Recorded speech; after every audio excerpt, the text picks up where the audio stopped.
Okay, welcome back everyone. आइए एक और बार स्वागत है आपका। This is our last session for today. आखिरी भाग है हमारे इस दिन का। So, in lesson number 8, 8वें अध्याय में we must understand that in Christ we are free. हमें ये जानना है कि परमेश्वर में, यीशु में हम स्वतंत्र हैं। We are free from bondage to the law. नियम के अधीनता से हम स्वतंत्र हैं। We are free from observing worthless rituals and traditions and superstitions. व्यर्थ रीति रिवाज और अंधविश्वासों से हम स्वतंत्र हैं। And we are also free from man-made ideas. और मनुष्यों के द्वारा बनाए हुए सोच विचार से भी हम स्वतंत्र हैं। Yeah, so stay free. स्वतंत्र रहें। Don't put yourself in bondage to these things. और ये सारे चीजों को आपके ऊपर हावी होने को ना दें। Amen? Don't let anybody control your life in any way.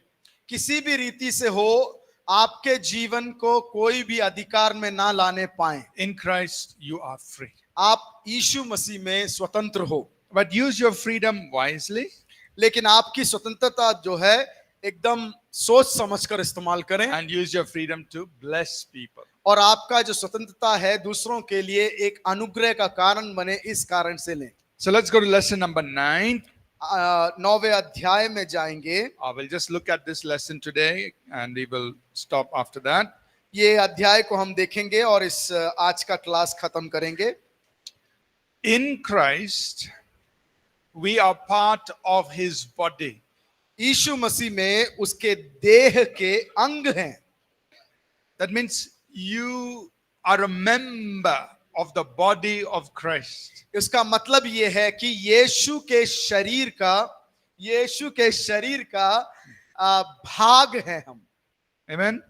And as being part of his body, और जिस प्रकार से हम यीशु के शरीर के भाग हैं, we recognize that we are one with everyone else who is also part of his body. उस रीति से हम समझ पाते हैं कि बाकी सारे लोग जो यीशु के शरीर के अंग हैं, उनसे हम मेल खाते हैं।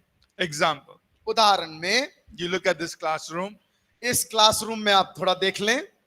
We have people who've come from so many different places. हम जो है अनेकों जगह से, विभिन्न जगहों से आए वाले लोग हैं। From many different churches. अलग अलग कलीसियाओं से। We even speak different languages. हम जो है अलग भाषाएं भी बोलते हैं। But because we are all believers in Jesus, क्योंकि हम यीशु मसीह में विश्वासी हैं, we are all in Christ. और हम यीशु मसीह में हैं, that means we are part of his body. उसका मतलब ये है कि उसके शरीर, उसके देह के भाग हैं। Amen. Amen. And that means we are one with each other. उसका मतलब है कि हम परमेश्वर में एक हैं। We are all in the same body. उसका मतलब है कि हम परमेश्वर के देह में सब एक हैं। And in that body we may all have different functions, we may do different things. और इस शरीर में, परमेश्वर के इस शरीर में विभिन्न अंगों के जैसे हम विभिन्न कार्य भी करते हैं। But we work together as one body. लेकिन हम एक शरीर के समान एकजुट होकर कार्य करते हैं। Amen. Amen. Even though we are from different places, different cultures, different languages, because we are believers, we are in that one body.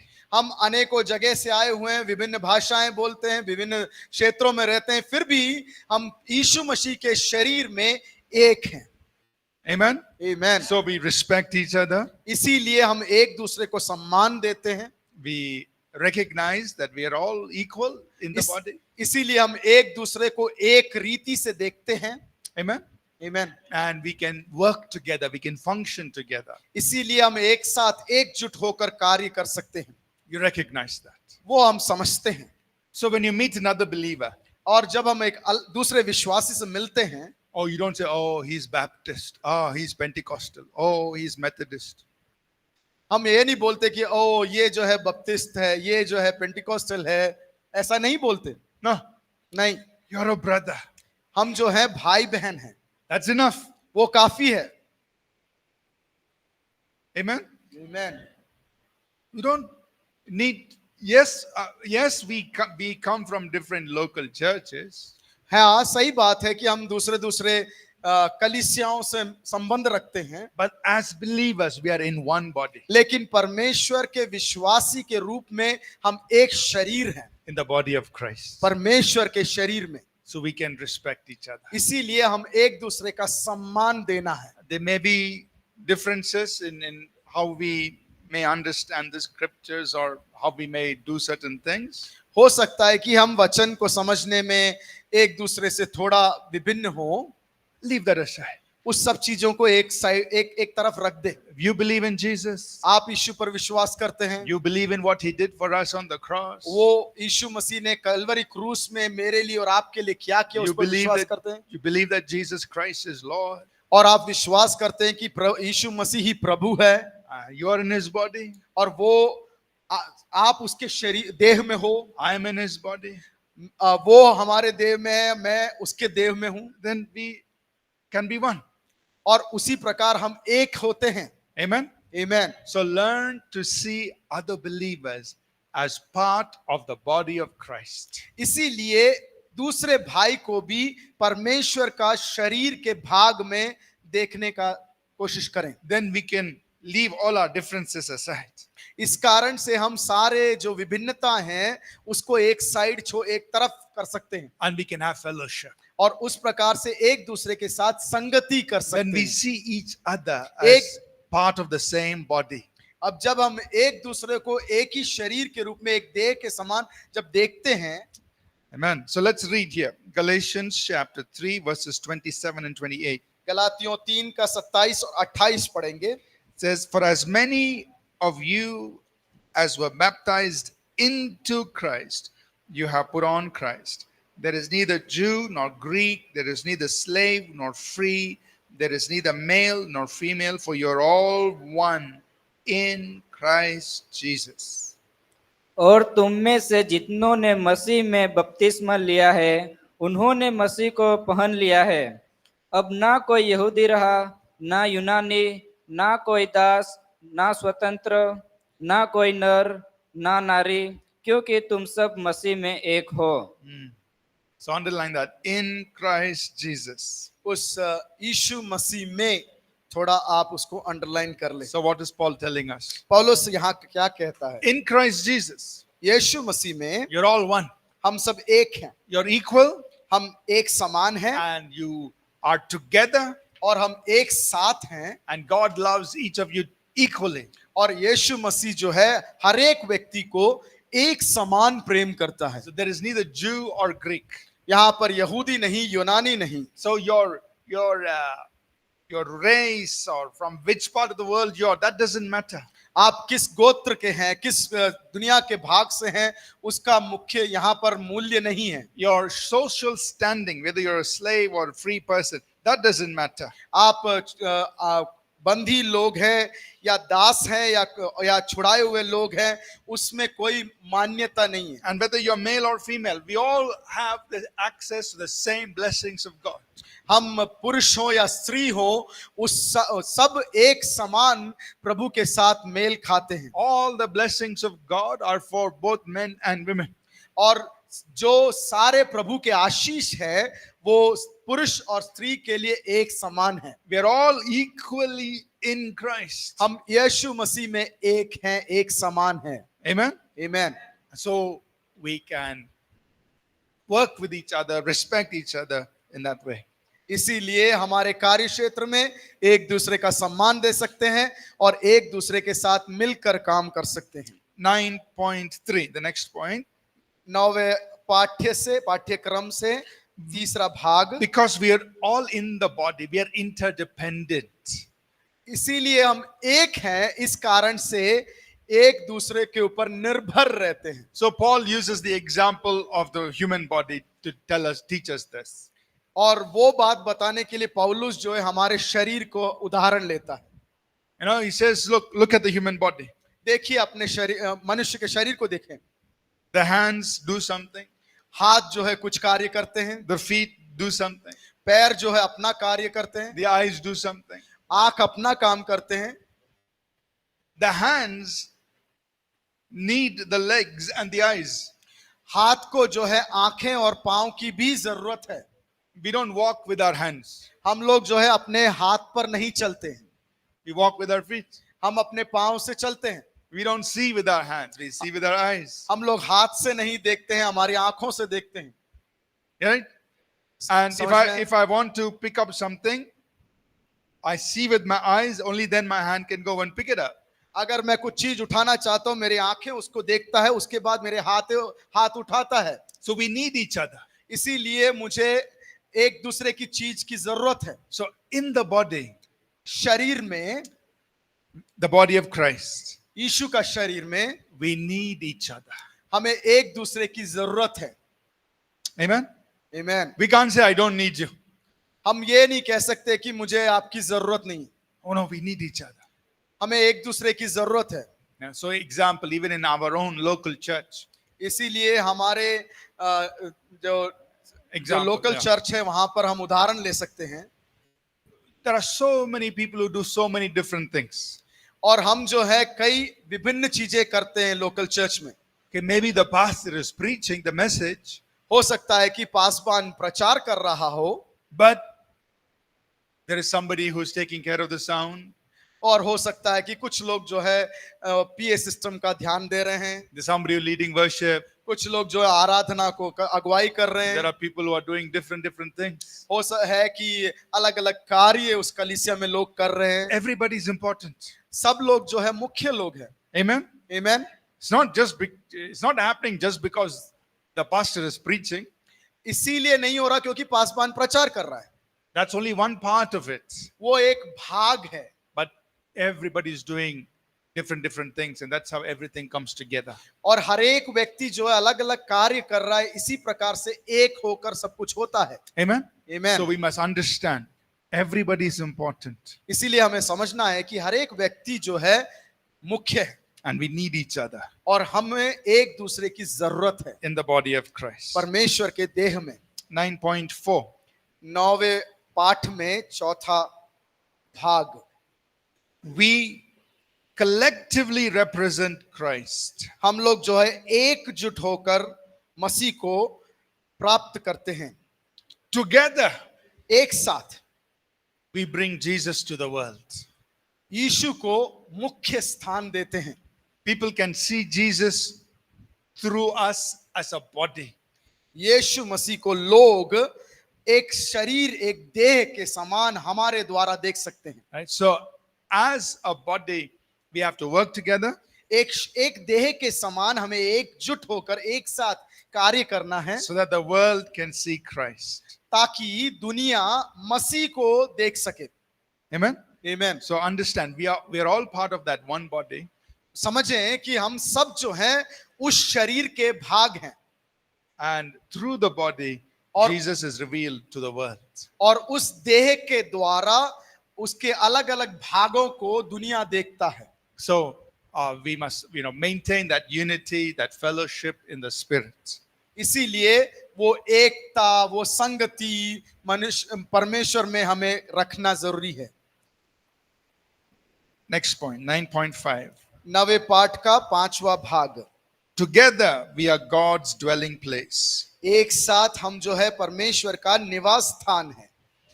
So we are the body of Christ, हम परमेश्वर का देह हैं and His presence rests amongst us.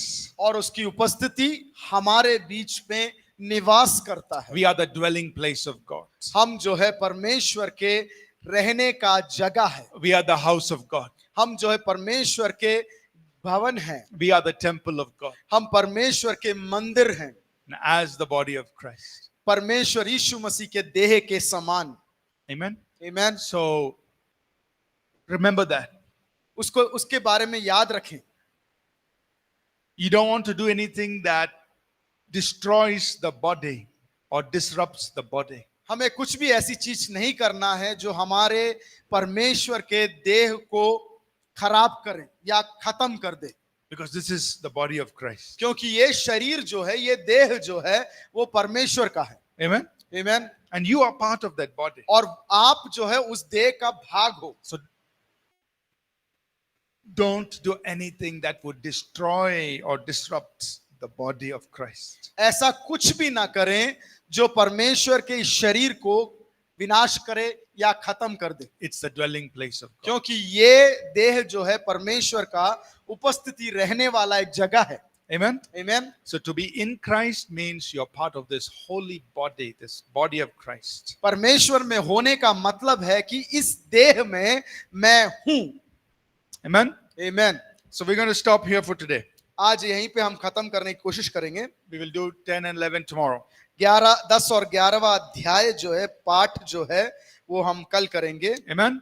आमीन। Any questions अगर आप लोगों को सवाल है जो समझ में नहीं आया, पूछ सकते हैं। about the body or anything we covered today? Any questions? आज जो भी पढ़ाया गया उसमें का कोई भी अगर क्वेश्चन आपको, सवाल आपको समझ में नहीं आया, तो वो आप अभी पूछने का समय है, पूछ लें।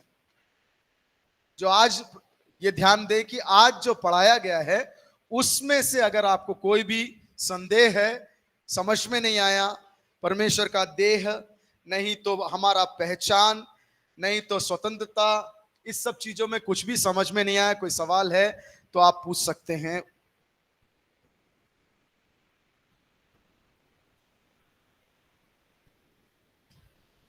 Question? You can ask here. आपस में ना पूछें, हमसे पूछ लें।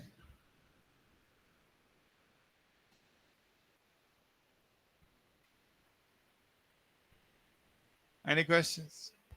कोई सवाल? They understood everything. नहीं सवाल है, उसका मतलब है कि आप लोगों को जो भी पढ़ाया गया आज सब कुछ समझ में आ गया। All right. If there are no questions, we're going to spend a few moments in prayer. Let's rise up to our feet, please. सवाल कुछ भी नहीं है तो कुछ क्षण जो I है। have one question. Okay. Yes. Yes. If we are in trouble or problem, okay, in that we are praying and got some dream.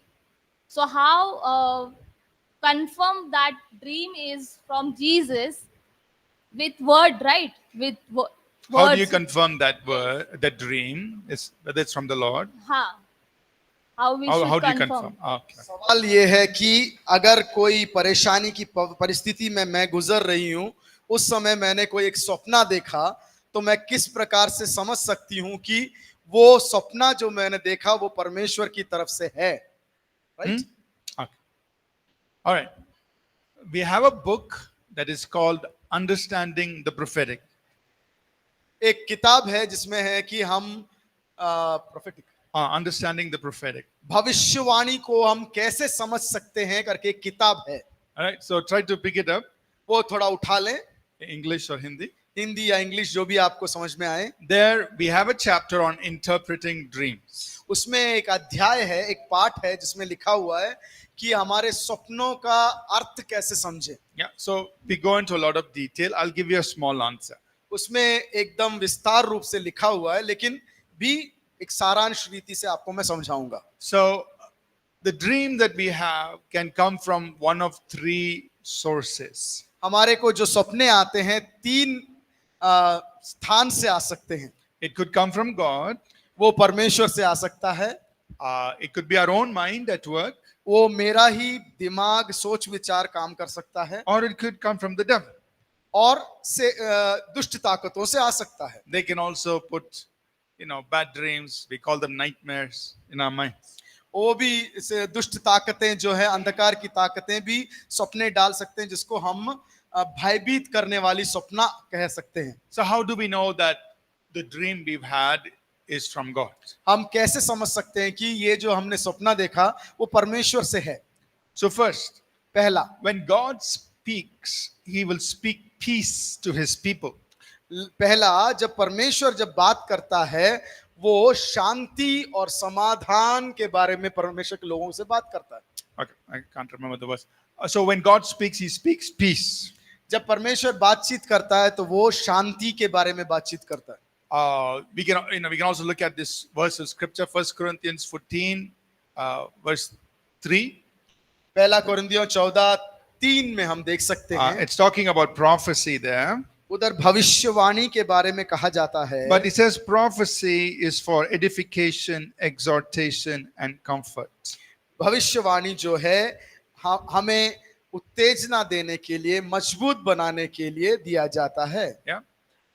Meaning, when God is speaking, He speaks to edify, to exhort, and to comfort. और परमेश्वर जब हमसे बातचीत करता है वो हमें जो है उत्तेजना देने के लिए, अच्छाई करने के लिए और पूर्ण करने के लिए देता है. So even if it is a warning, there is a sense of peace about it. Even if it's a warning dream, there is a sense of peace about it if God is speaking. अगर परमेश्वर सच्चाई में आपसे बात कर रहा है, होने दे, वो एक चेतावनी क्यों ना हो, फिर भी वहां पर एक शांति है. And there is not a sense of fear or like a nightmare that really disturbs you. No. और परमेश्वर ने अगर बातचीत किया है तो वहां पर अगर चेतावनी है तो भी वो हमें भयभीत करना या विचलित करने वाली नहीं होता. Right? So first test, is there a sense of peace about this? पहला सपना का अर्थ ये है कि परमेश्वर से है तो वहां पर एक शांति उत्पन्न होता है. Right?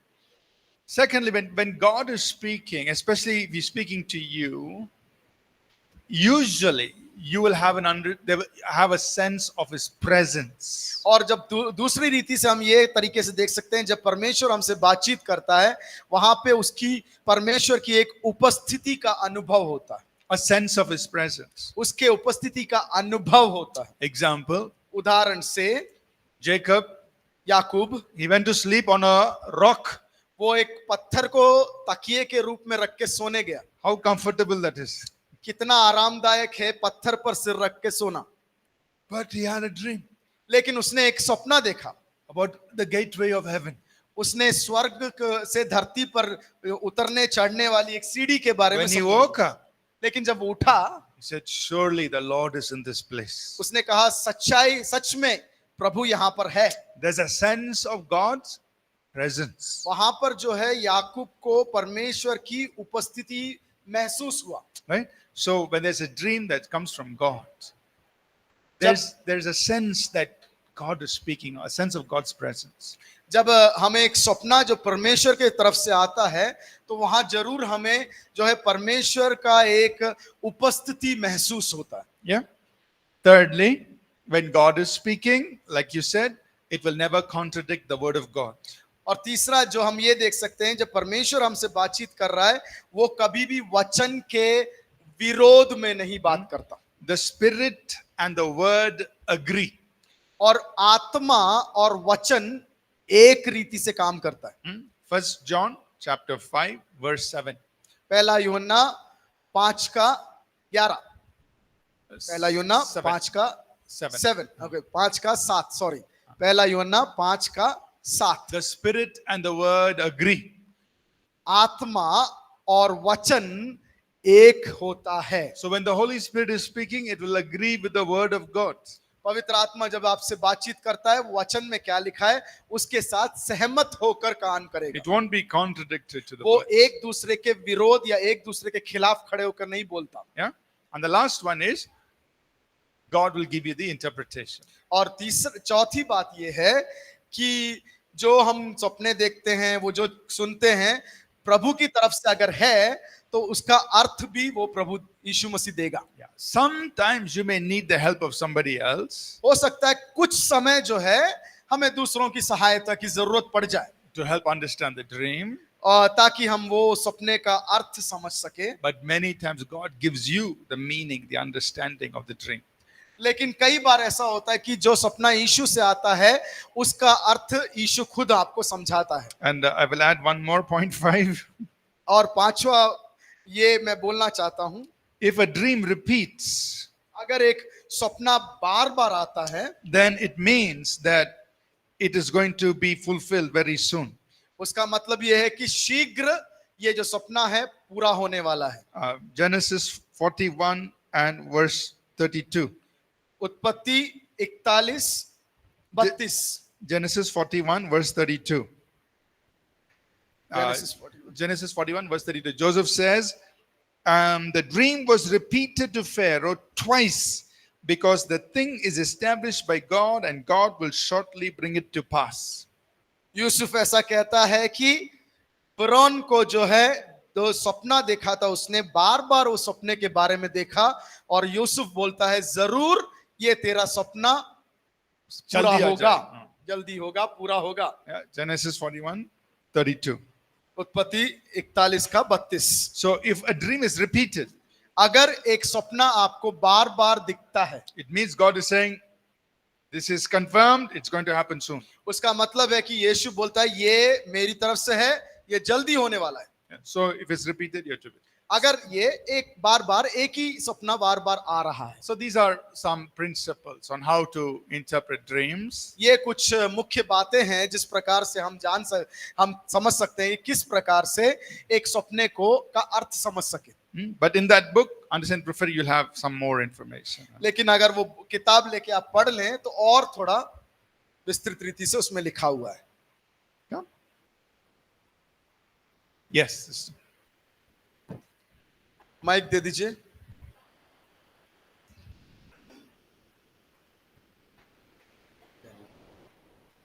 Pastor, as it is said that when we pray for something and we don't get the answer immediately, as Daniel prayed and he got the answer after 21 days. So when we pray for something, should we pray for it continuously or should we pray in faith and leave it? It will happen after some days. Should we do that way? So, yeah. सवाल ये है कि जब हम कुछ चीजों के लिए प्रार्थना, कुछ विषयों के लिए प्रार्थना करते हैं, जैसे दानियल ने प्रार्थना किया और 21 दिन के बाद उसका सवाल का जवाब, प्रार्थना का जवाब मिला था, उसी प्रकार क्या हम एक प्रार्थना जब करते हैं और प्रार्थना का जवाब में थोड़ा टाइम लगता है, क्या उसको हम कंटिन्यूअली प्रार्थना करते रहें कि नहीं? Right? So should we keep praying over a matter Or we over should, again? yeah, in Or pray faith only we should once? pray and just leave it. और या फिर विश्वास में प्रार्थना किया और उसको छोड़ दिया Yeah. प्रभु के हाथ। So, what did Jesus teach us? यीशु मसीह ने क्या सिखाया है? He said this, for example, in Mark 11, verse 24. मरकुस 11 का 24 में ऐसे यीशु मसीह कहता है, He said, whatever you desire, when you pray, believe that you have received them and you will have them. उसमें वचन में लिखा हुआ है कि जब कभी तुम प्रार्थना करो उसको विश्वास करो कि तुम्हें मिल गया और वो तुम्हें मिल जाएगा। Right? So he said, basically, when we pray, we're asking God for something, we must believe that we have received them. जब हम प्रार्थना करते हैं तो उस पर विश्वास करना है कि मुझे मिल गया है। And also keep in mind that there are different kinds of prayer. और ये भी आप समझ लें कि विभिन्न प्रकार के प्रार्थनाएं होते हैं। So it's not that there is only one kind of prayer. There are many different kinds of prayer. ऐसा नहीं है कि एक ही प्रकार का प्रार्थना है, विभिन्न प्रकार के प्रार्थनाएं हैं। For example, there is the prayer of intercession. जैसे उदाहरण में ले तो जो प्रार्थना करने के लायक प्रार्थना, That means I'm interceding for somebody, कि दूसरे के लिए प्रार्थना हम करते or हैं, I'm interceding about a certain situation. या किसी परिस्थिति के ऊपर हम प्रार्थना करते हैं। There is the prayer of asking and receiving or believing for something. और ऐसा एक प्रार्थना होता है कि किसी चीज के लिए हम प्रार्थना कर रहे हैं और उसको हम स्वीकार करते हैं। So example, I could be interceding for somebody's salvation, हम हो सकता है कि किसी व्यक्ति का उद्धार के लिए हम प्रार्थना कर रहे हैं, or I could be praying and asking God, I need 1 lakh rupees. हो सकता है कि हम ये भी प्रार्थना कर रहे हैं, प्रभु जी हम मुझे 1 लाख रुपए की जरूरत है। How we pray for these two things are very different. किस प्रकार से ये दो चीजों के लिए हम प्रार्थना करते हैं ये अलग है। Because, and so Paul says in Ephesians 6 verse 18, एफिसियों 6 का 18 में ऐसा पौलुस कहता है, pray always with all kinds of prayer. प्रार्थना करें हर एक प्रकार के प्रार्थना के साथ। That means when we pray, we use different kinds of prayer. और उसका मतलब ये है कि जब हम प्रार्थना करते हैं हम विभिन्न विषयों के बारे में हम प्रार्थना करते हैं। Right? So how we, depending on what we are praying for, how we pray is different. उसका मतलब यह है कि क्या हम प्रार्थना करते हैं, क्या क्या विषयों के ऊपर हम प्रार्थना करते हैं। So let's take the example where I'm praying to receive something from God. एक उदाहरण ले ले कि जब हम किसी चीज को प्राप्त करने के लिए प्रार्थना कर रहे हैं, That is the prayer of asking and receiving. उसका मतलब है कि हम वो प्रार्थना जो कर रहे हैं, प्रार्थना कर कर उसको स्वीकार करने वाली प्रार्थना है। Now, that's where Mark 11:24 applies. वहीं पर है जहां पे मरकुस 11 का 27 24 24 आता है। It says, what things ever you desire when you pray, believe that you have received them and then you will have them. उसमें लिखा है कि जो कुछ विषयों पर आप प्रार्थना करो, विश्वास करो कि तुम्हें प्राप्त हो गया है। So I have to come to a place where I believe that I have received. और एक ऐसे सोच विचार वाले जगह पर हमें स्थापित हो जाना है कि जो मैंने प्रार्थना किया है उसको मैंने प्राप्त कर लिया। So in order to get to that place, I may be praying, I may pray over that same matter a few times. हो सकता है कि जब हम प्रार्थना करें उस विषय को बार बार दोहराएं, It's okay हो सकता है, if सही I'm है, repeating my prayer. कोई बात नहीं। अगर मैं बार बार उसको दोहरा रहा हूं, कोई बात नहीं। But I come to a place लेकिन एक जगह पर मैं आके खड़ा हो जाता हूं where after some time I say, God, I believe I've received it. और उस जगह पर खड़े होकर मैं ऐसा बोलता हूं कि प्रभु, अब बस मैं प्रार्थना यहां रोकता हूं और मैं विश्वास करता हूं कि मैंने प्राप्त कर लिया। Then I just continue on that matter with thanksgiving. और उस विषय को मैं आगे क्या करता हूं, प्रार्थना की जगह पर मैं धन्यवाद के साथ आगे को So बढ़ता whenever हूं। I pray over that matter, it's more of a thanksgiving to God by faith. और जब कभी भी मैं उस विषय पर आगे प्रार्थना करता हूं, मैं मांगता नहीं हूं, धन्यवाद देता हूं कि प्रभु धन्यवाद कि मुझे मिल गया है। Right? So that's one kind of prayer. वो है एक तरीके का प्रार्थना। But suppose I'm praying for the church. हो सकता है कि मैं कलीसिया के लिए प्रार्थना करूं, I will be praying the same thing over and over again. हो सकता है कि मैं एक ही प्रार्थना को, कलीसिया की एक ही प्रार्थना को बार बार बार मैं प्रार्थना करूं Until I see the result. जब तक मैं उसका एक उत्तर ना देख लूं। Paul put it like this in Galatians 4 and verse 19. गलातियों 4 का 19 में पौलुस ऐसा कहता है। I'm teaching many courses in one. मैं अनेकों पाठ को एक ही कोर्स के अंदर आपको पढ़ाने की कोशिश कर रहा हूं। Galatians 4:19. गलातियों 4 का 19, Paul says, my little children, for whom I travailed in birth again until Christ be formed in you. परमेश्वर आप में स्थापित ना हो जाए तब तक है मेरे प्रिय संतानों, मैं तुम्हारे लिए परिश्रम करता हूं। So travailing in birth, it's a expression to refer to about praying. He says, I pray, I'm travailing in birth. How long? Till Christ is formed. जब तक मैं तुम्हारे अंदर प्रभु स्थापित ना हो जाए तब तक मैं गर्भ के समान वाला परिश्रम करता हूं। So this is different kind of praying. ये एक अलग तरीके का It प्रार्थना is intercession, ये एक प्रार्थना है। but you're praying for the church आप कलीसिया के लिए प्रार्थना कर रहे हैं until Christ is formed in them. तब तक जब तक उनके अंदर परमेश्वर की स्थापना ना हो जाए। Right? For the unbeliever, अविश्वासियों के लिए you're praying for salvation. उनके उद्धार के लिए प्रार्थना कर रहे You हैं may engage in spiritual warfare, और हो सकता है आत्मिक युद्ध में आप हो and you will do it until that person is saved.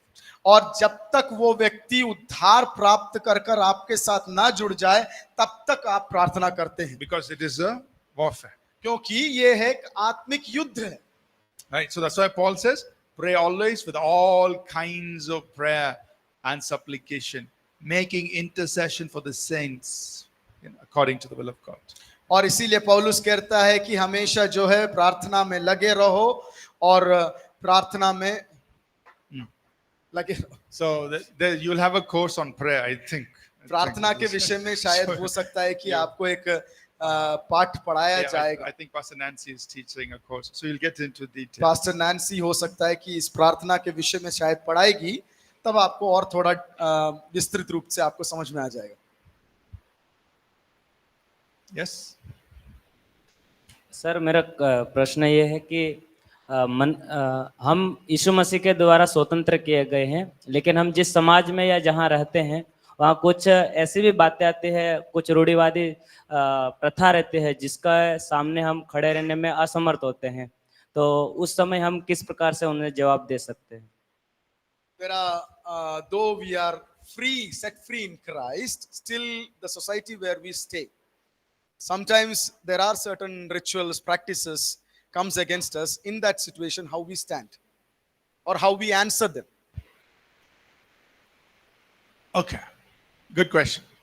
So I will encourage us to read Romans chapter 14. Romeo की पत्री 14वां अध्याय. Romans 14. Romeo 14. So I'm not going to read the whole chapter. We'll give a summary of it. मैं पूरा अध्याय पढ़ना नहीं चाहता, उसका एक निचोड़ आपको देना चाहता हूं. So in Romans 14, Paul is saying, for one person, every day is the same. Some people, they observe special days. पौलुस कहता है कि कुछ लोगों को हर दिन एक समान है, कुछ लोग जो है कुछ दिन को प्रमुख समझते हैं. Some people, they eat everything. Some people, they eat only vegetables. कुछ लोग ऐसे हैं, पौलुस कहता है कुछ लोग ऐसे हैं सब कुछ खाते हैं, लेकिन कुछ लोग जो है सिर्फ शाकाहारी खाना खाते हैं. So he's talking how there are all differences. पौलुस कहता है कि अलग अलग लोग हैं.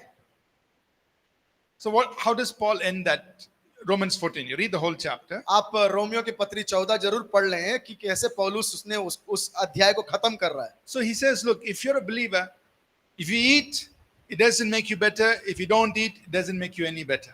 पौलुस कहता है कि अगर आप खाते हैं वो भी आपको अच्छा नहीं करता, अगर नहीं खाते हैं वो भी आपको अच्छा नहीं करता. If you observe a particular day, it doesn't make you better. If you don't observe a day, every day is the same thing, it doesn't make you better. I mean, then it doesn't make any difference. आप एक दिन को मुख्य मानते हैं और सारे, लेकिन उसी समय पर सारे दिनों को एक समान भी मानते हैं, वो भी आपको मतलब अच्छा नहीं बनाता. Then in verse 23 he says, let every man be fully persuaded in his own minds.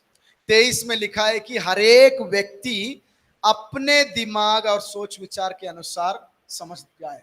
So when it comes to these kinds of little things, cultural things, जब आप अपने गोत्र रीति तरीकों के रीति से आते हैं, we have to, make up our own minds. हमें जो है अपने प्रभु के ज्ञान के अनुसार हमारा दिमाग को तैयार करना जरूरी है. Whether you want to be part of it or you don't want to be part of it. क्या हमें उस तरीकों का रूढ़ियों वादियां जो आपने बोला उसका भाग बनना है या ना बनना है. The important thing is, we will ask, does that cultural thing, does it glorify Jesus or does it glorify God, or is it just a simple cultural thing? हमें ये सोचना है कि क्या वो जो सामाजिक चीजें हैं जो कल्चर के अंदर है वो हमें अच्छाई बनाता है या नहीं, सोचना है. You have to check. Example, suppose you go to somebody's house. Some people, they wear their shoes in the house. Some people, you have to leave the shoes outside and come. उदाहरण रीति से देखा जाए तो कुछ घरों में जब जाते हैं, कुछ लोग जो हैं अपना पाँव में जो पहने चप्पल जूते होते हैं वो बाहर छोड़ के चले जाते हैं, अंदर जाते हैं. कुछ लोग अंदर भी पहनने के लिए चले जाते हैं. So it's up to you whether you wear it inside. I mean, it's up to you. If you want to wear, you wear it, or you want to respect them, you leave it outside. Follow, it's okay. वो आपके ऊपर है कि यदि आप उसको पहनना चाहते हैं तो पहन सकते हैं, नहीं पहनना चाहते हैं तो जूता नहीं पहने बिना अंदर जा सकते हैं. ये आपके ऊपर इच्छा है. So just depending on what it means, how it, whether it glorifies God or doesn't glorify God, you make up your mind and you decide.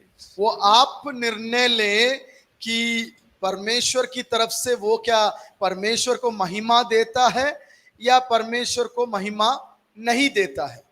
Okay. You want to say something, brother?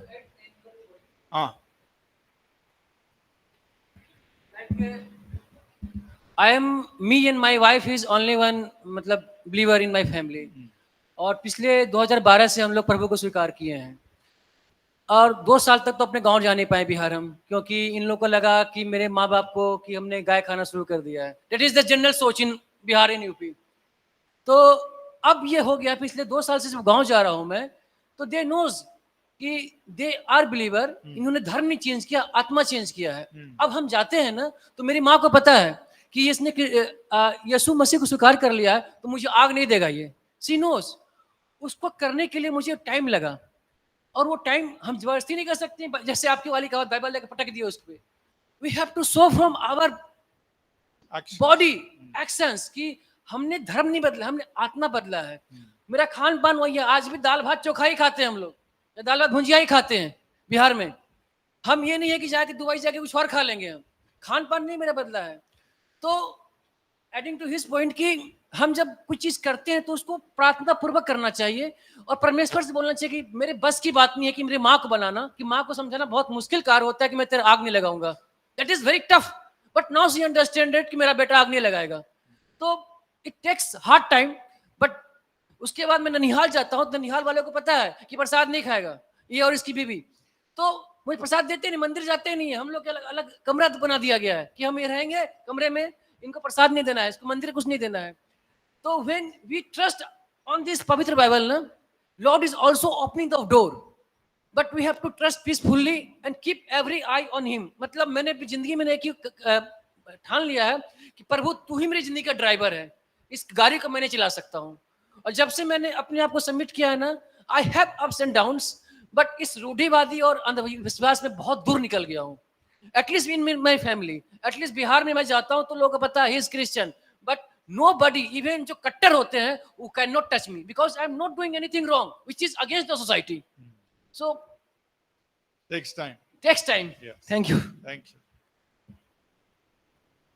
Yeah, question? If we are part of his body in Christ, so is it also happens in heaven or after death? If we are part of his body in Christ, is it also happened in heaven or after death? अगर हम परमेश्वर की देह हैं, क्या हम स्वर्ग में भी परमेश्वर का देह हैं, या मृत्यु के बाद ये परमेश्वर का देह होते हैं? So, if I understand your question correctly, yeah. So I think so. What we must understand is we are spiritually part of His body now. हम आत्मिक तरीके से अभी से यीशु के शरीर के देह हैं, Yeah. भाग हैं। So spiritually we are one, आत्मा में हम सब एक हैं, and it is a spiritual body. और वो आत्मिक शरीर के बारे में So बोला गया। spiritually we are part of His body, हम आत्मिक तरीके से उसके शरीर के भाग हैं, and we are all one. और हम सब एक हैं। Now, when we go to heaven, जब हम स्वर्ग में जाएंगे, Revelation chapter 19 talks about the bride of Christ. और रेवलेशन में 19, प्रकाशित वाक्य 19 में कहा गया है, That means all the saints, all the believers, सारे विश्वासी लोग जो हैं, we're all dressed in white, वो लोग जो हैं सफेद चोला पहने हुए हैं, and we're going to sit at the marriage supper of the Lamb.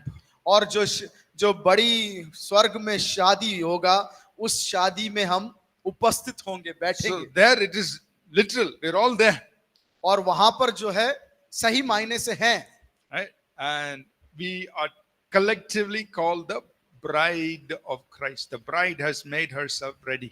और उस रीति से हमने जो है, जो दुल्हा है, उसके लिए हमने अपने आप को तैयार किया है। So today we are spiritually connected. Yes, there will be a time we'll all be sitting at the marriage supper of the Lamb, all there, everyone. सही है, आज जो हम इस शरीर में हैं, आत्मिक रीति से उसके शरीर के देह के भाग है, लेकिन हमारे मृत्यु के बाद जब हम स्वर्ग में जाएंगे, उस दूल्हे का शादी जो हमारे साथ, हम जो दुल्हन है उसके साथ हम मेल खाएंगे।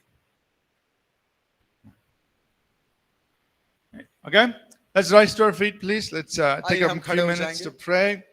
Good, glad you're all asking questions. खुश हूं कि आप लोग सब सवाल पूछ रहे हैं, और कुछ देर के लिए खड़े हो जाएंगे। कुछ क्षण जो हमारे सामने है, वो हम आराधना में जाएंगे।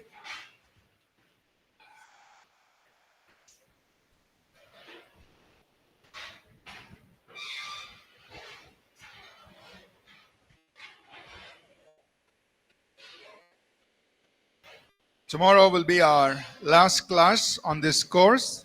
ये जो पहचान, यीशु मसीह में जो पहचान है हमारा, उस विषय के ऊपर कल जो है आखिरी क्लास होगा। So please try to review what we have learned so far. इस किताब में से हमने क्या पढ़ा है उसके बारे में थोड़ा समझने की कोशिश करें, उसको सोचने की कोशिश करें। Just don't forget, भूले ना, there are 8 more weeks. You're going to be learning 16 more subjects. 8 हफ्ता और है, 16 पाठ और हम पढ़ेंगे। By the time you come to the last course, you'll forget what you heard in the first week. ऐसा ना हो कि आप जो 16वें क्लास में आप जब बैठेंगे, पहले दिन जो क्लास लिया था उसके बारे में ना भूले। हर एक दिन जो पढ़ते हैं उसको थोड़ा पढ़ने की, याद करने की कोशिश करें। Amen? Amen. Let's take a few moments. Just pray. Just pray in the Spirit. Pray however you want. जिस प्रकार से आप प्रार्थना करते हैं, करना चाहते हैं, आत्मा में होकर प्रार्थना, जिस प्रकार से आप आराधना करना Thank you, चाहते हैं, Lord आप Jesus. आराधना कुछ Thank समय you, के लिए God. करें। Thank you, Jesus. Father, we just thank you for this afternoon. इस दोपहर के समय के लिए प्रभु आपका धन्यवाद देते हैं। Thank you for the truths that we heard today, आज जो सच्चाइयां हमने सुने उसके लिए that धन्यवाद, we are redeemed by the blood of Jesus, कि हम आपके लहू के द्वारा छुड़ाए हुए लोग हैं that we have been set free, और हमें स्वतंत्र किया गया है, that we are one body in Christ. और आपके शरीर में हम एक हैं।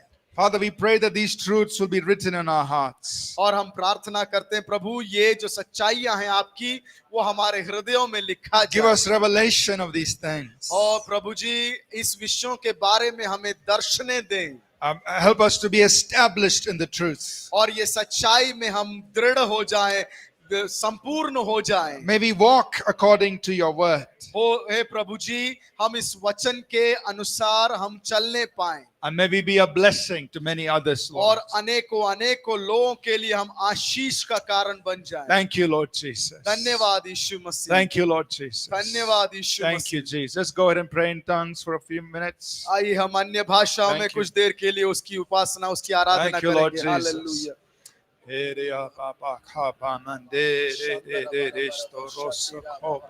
ओरी बाराबा रेबा करमा हसी अंतरो को। Hallelujah, hallelujah, hallelujah, hallelujah.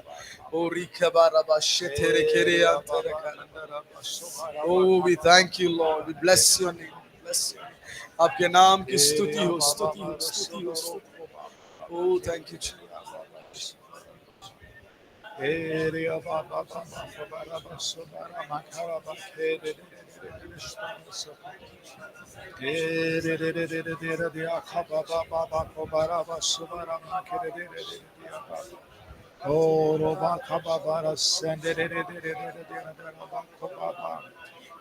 Baba Makobara Shedere Mekebere Sudoroko Baba Madiri Edia Makara Soloro Baba Marere Kerede Baroba Oro Maraba Subara Madiri Shtabara Sokoba Maba Ede Storoso Makadabi Area Bakoroshto Rosso Banamara Baba Makobara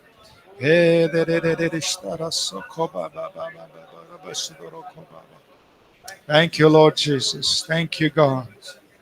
Thank you, Lord Jesus. Thank you, oh God. Thank you, Father. Thank you, Lord Jesus. Thank you. Thank you. In Jesus' name. यीशु मसीह के नाम से Amen. Amen, amen. Amen. God bless you. You can take a little break before your time of worship. आप कुछ देर का break ले सकते हैं आपके आराधना सेशन से थोड़ी देर पहले। Amen. See you all tomorrow. आपसे कल मुलाकात होगा। प्रभु आप लोगों को आशीष दे। कुछ देर का ब्रेक ले सकते हैं, उसके बाद आराधना